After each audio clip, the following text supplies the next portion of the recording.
నోటికి ఏది రుచిగా అనిపించినప్పుడు ఇలాంటి కారకారంగా, పుల్ల పుల్లగా ఉండే దోసకాయ పచ్చడి ట్రై చేయండి. ముందుగా 2 స్పూన్లు పుచ్చగింజలు తీసుకొని చక్కగా వేయించుకోవాలి. వేయించుకొని వీటిని తీసి పక్కన పెట్టుకోవాలి. ఇప్పుడు 2 స్పూన్ల వేరుశనగలను కూడా వేసుకొని వేయించుకోవాలి. అలాగే ఒక 10 పచ్చిమిర్చిని కట్ చేసుకొని వేసుకొని, కొంచెం ఆయిల్ వేసుకొని, అలాగే కొంచెం జీలకర్రను కూడా వేసుకొని వేయించుకోవాలి.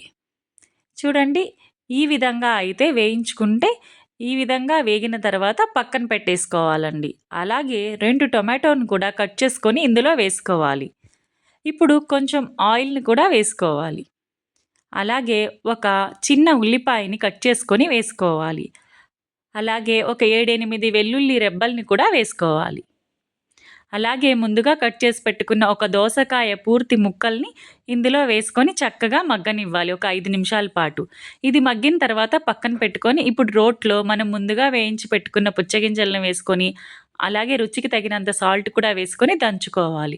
2 నిమిషాలు దంచుకున్న తర్వాత ముందుగా మనం వేయించి పెట్టుకున్న వేరుశనగలను కూడా వేసుకొని చక్కగా ఈ విధంగా దంచుకోవాలి.